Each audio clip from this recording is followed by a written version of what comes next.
Mari, nagbunga ang ating plano. Yes, nagkatuloyan ang ating anak. Alam mo ba, Mare? Hindi ko talaga inaasahan na sila ang magkakatuluyan. Ako din, kasi di ba nung unang nakita sila talagang di magkasundo. Pero in the end, the more you hate, the more you love. Sabi nga nila. Yes.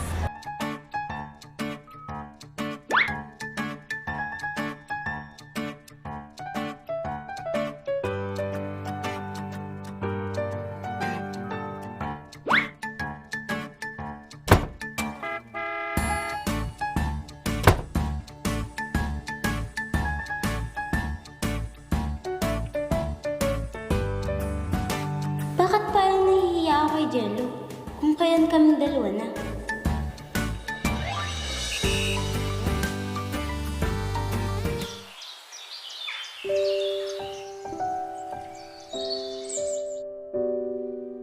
Sorry, Mina. Nagmahal lang din naman ako. Pero ikaw ang gusto niya, kaya wala rin naman akong magagawa. Sorry din, Penelope. Dapat nung una pa lang sinabi ko na sa'yo, para hindi ka na nasaktan pa. Sa kabila ng lahat, sana magkaibigan pa rin tayo. Oo naman, gaya ng dati.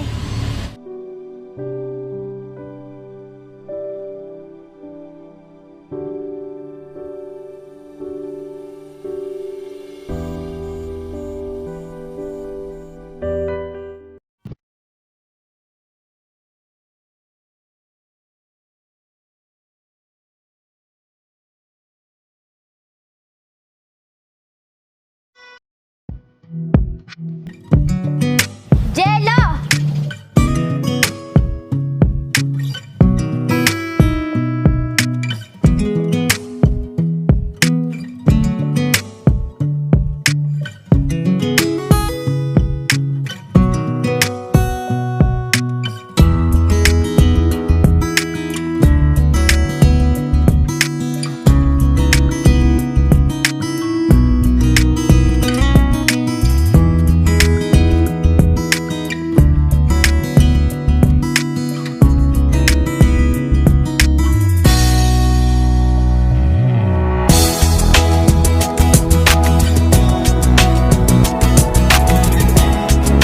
Hoy, Jello! Nakatulala ka dyan. Parang araw-araw yata, maganda kami na. Araw-araw na tayo magkasama, huwag mo akong bulahin, Jello. Baka pag sinanay mo ko ng ganyan, hanap-hanapin ko yan. Sanay ka na. Dahil araw-araw ko sa'yo ipaparamdam na mahal kita.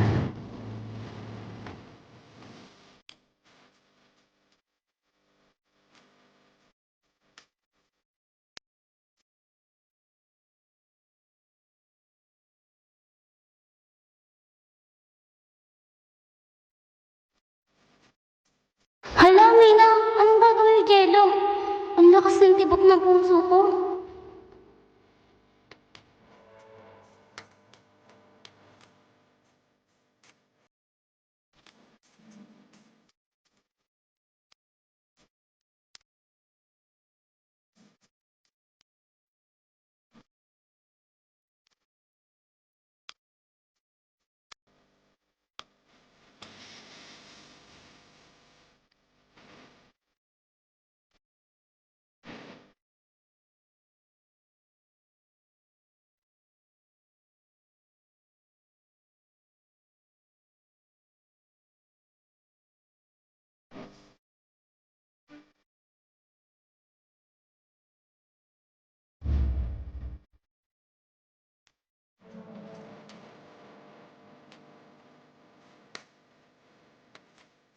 Ano ba sa tingin mo ang gagawin ko?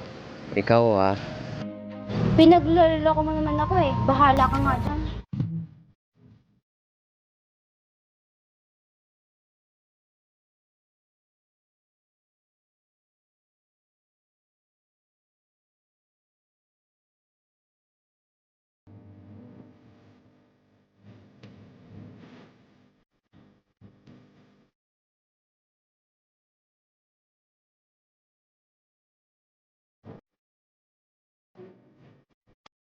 ikaw naman, binibiro lang kita. Huwag kang magalit. Tara na.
Yes, he's my husband.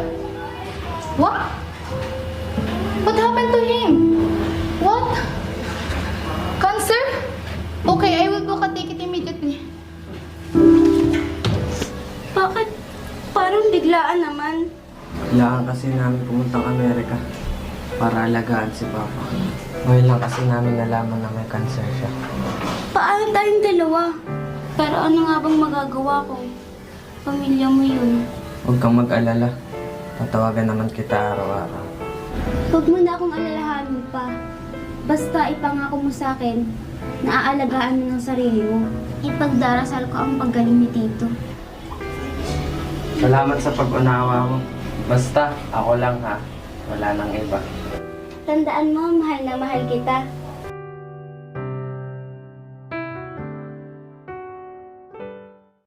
Mare, magpakatatag ka dun ha. Lagi ko yung pagdadasal si kumpare. Salamat, Mare. Hindi ko nga alam kung ba't nangyayari sa amin to. Mare, huwag kang paghinaan ng loob. Lagi kang tatawag sa akin ha. Tsaka ikaw ay laging magpe-pray. Alam ko naman na lagi nandiyan si God. Hindi niya ako bibigyan ng pagsubok na hindi namin kakayanin. Sige, Mare, kailangan na namin umalis. Jello! Ma'am, na ito na po yung bagahe nyo. Ma'am, huwag niyo pong kakalimutan ha. Tapos huwag niyo pong kakalimutan, size 6 lang po ako, tapos size 25. Evelyn! Okay lang yun, Ma. Mare, pagpasensyahan mo na. Okay lang, Mare. Sanay na naman ako. At least napatawan mo. Nakakaliw talaga si Evelyn. Si Jello, kanina ko pa tinatawag. Baka naman nagpapaalam pa sa anak ko. Kasi LDR sila.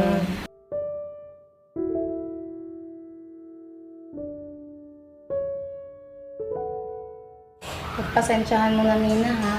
Huwag ka mag-alala. Babalik din naman kami pag gumaling ng tito. Sige, Mare, aalis na kami. Baka mahuli pa kasi kami sa flight. Sige, hatid na namin kayo.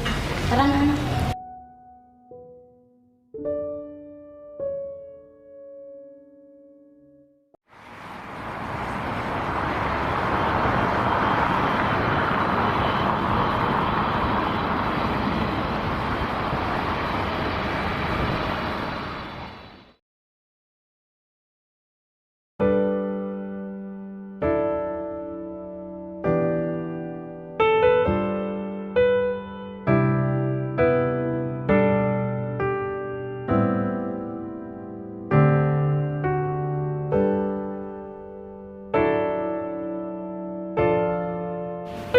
Anak, malubha ang kalagayan ng papa mo.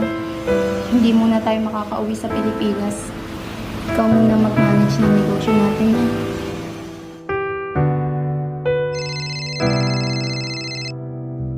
Jello? Oh, Nina, mas mabuting huwag ka nang tumawag sa akin. Late na tayo. Ano? Ngayon ka lang tumawag tapos sasabihin mo sa akin break na tayo? Jello! Ano bang nangyayari sa'yo? Di ba sabi mo walang bibitaw? Kahit malayo tayo sa isa't isa? Ayoko! Di ako makikipag-break sa'yo kahit ilang taon pa ang lumipas, maghihintay ako. Mina, huwag mo na ipagpilitan pa. Hindi na kita mahal. Sige! Kakalimutan na kita. At siguraduhin mo lang na yung decision mo, hindi mo pagsisisihan.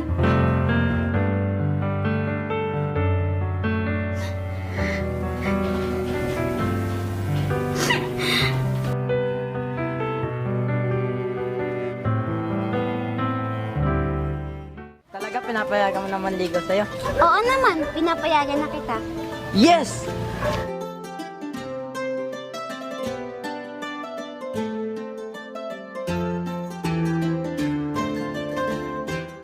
Alam mo ba si Nina? Nakamove on na yata. May bago na. Nakita kong lalaki dyan nung minsan.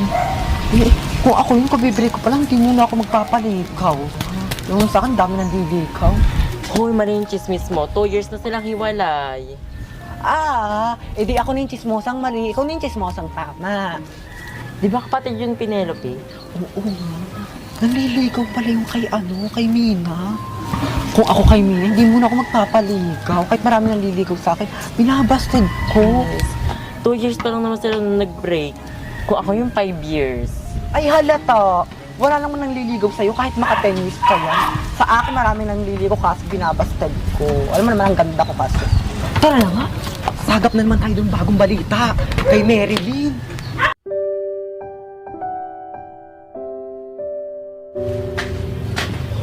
Salamat. Sige po, tita. Alis na po ako.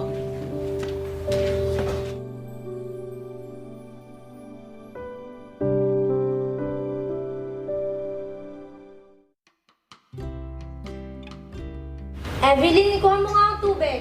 Opo, madam.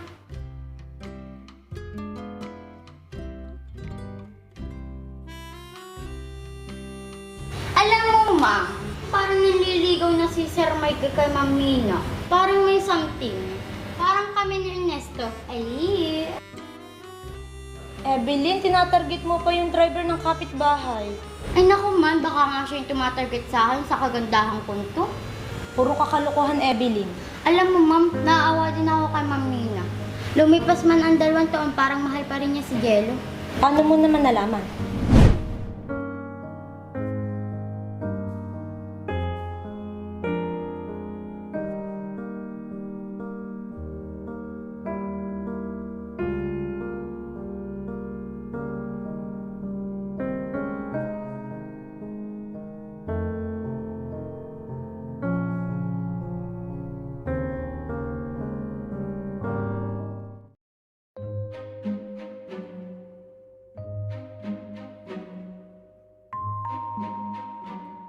Ang tagal naman ng jeep. Uulan na lang, hindi pa rin tayo nakakaalis. Bes, iihi lang ako. Sige, bilisan mo ha. Oo, hintayin na ako.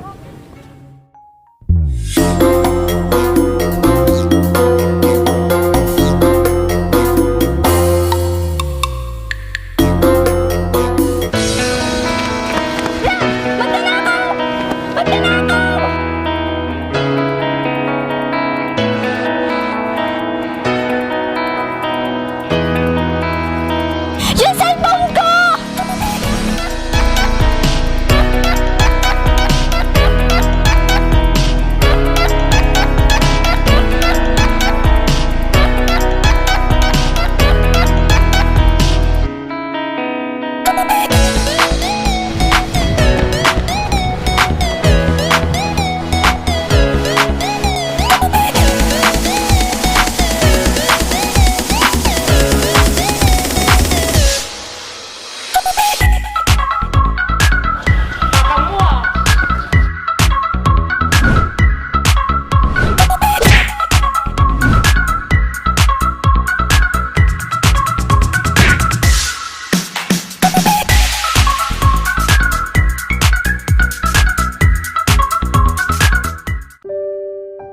Yung cellphone ko!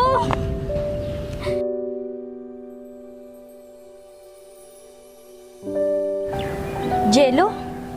Penelope, Anong ginagawa mo dito? yung cellphone mo. Nakuha ko rin sa mga magnanakaw. Sa susunod, mag-ingat ka. Binugbog mo talaga? Oo. Si Mina, kamusta na?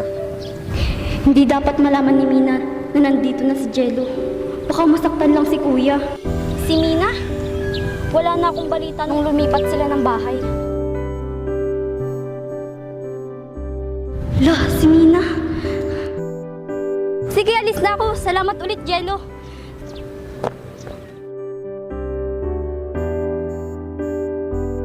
Sino kausap mo? Ah, wala. Nagtatanong lang ng direksyon. Ah, ganun ba? Tara na. Mamahal na talaga ng bilihin ngayon. Ay, opo, ma'am. Tingnan niyo po, iisa na lang prutas na bili ko. Siguraduhin mo lang na maayos at pagkakapark ng kotse natin, ha? Opo, ma'am.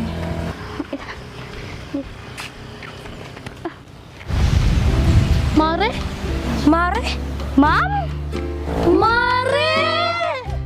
Kailan ka pa dito sa Pinas? Ay, kadadating lang namin ng anak ko. Mari, kamusta ka na? Pati asawa mo.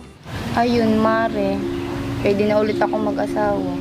Simula nang mamatay ang asawa ko, sobrang hirap ng pinagdaanan namin ni Jello dun. Ba't di kayo tumawag? Di ba nga naghiwalay na yung anak natin? Nahiya naman ako sa'yong tumawag. Ano ba naman, Mare? Parang hindi tayo magkaibigan ng ilang taon. Kaya nga, Mare. Si Mina nga pala, kamusta na? Ayun, meron ng permanenteng trabaho. Ay, ma'am, may nanliligaw na. Mabuti naman kung ganun, para hindi na ako nakukonsensya sa hiwalayan nila. Eh, ang anak mo ba si Jello nasaan? Kasama ko siya ngayon, kaso sabi niya may dadaanan lang daw siya. Ay, ma'am, sino naman yung kasama mo? Ipakilala mo naman sa akin. Ito driver ko, si Ernesto. O sige, Mare, bumisita ka bukas, ha? May lulutuin pa to si Evelyn. Sige po, ma'am. Diyan na lang, ha? Bye-bye. Sige, Size 6 ko. Ma'am, yung size 6 ko, ha? Huwag niyo po kakalimutan. Ma'am, yung size 6 ko.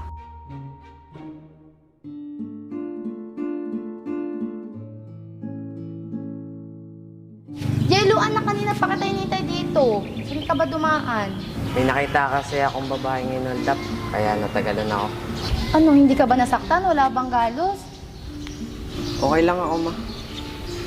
Ay, oo nga pala, anak. Nakita ko si Maring Marquez kanina. Doon pa rin para sila nakatira. Akala ko ba lumipat na sila ng bahay? Sabi ni Penelope. May pupuntahan ka ba bukas? Bibisitahin natin si Maring Marquez. Sige ba, wala naman akong pupuntahan bukas. Tara na, anak. O, Ernesto, ha? Pagdating natin sa sakyan, buksan mo agad ang aircon. Opo, ma'am.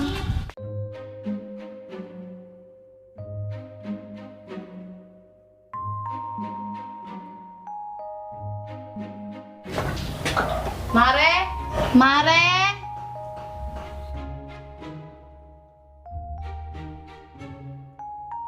Ma'am? Ma'am, pasok kayo. Hi, Evelyn. Oh, pogi na ni Jello. Siyempre, mana sa nanay. Pasok po kayo dyan po si ma'am. Uy, Maring Marquez! Dito pa rin parang bahay mo. Ihanda mo ang juice. Ano si... Ikaw ba, Jello? Siyempre, mana sa nanay. Ito pa rin yung ano. Ang ganda pa rin yung bahay mo. Linis. Ibang-iba na si Jello, Siyempre naman. Anak, wala nang araw na sa lubot na yung bahay. Huwag din mo yan. Ma'am, lahat na po yung juice. Ay, thank you. Salamat. Tabi mo na to.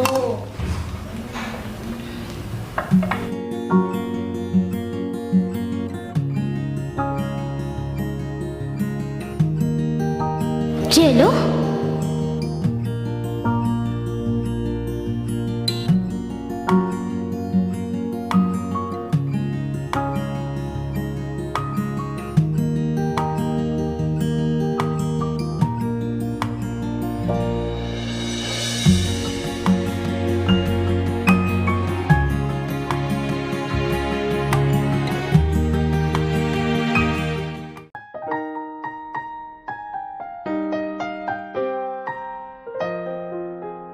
Mina, mahal pa rin kita. Pwede ba, Jello? Matagal na tayo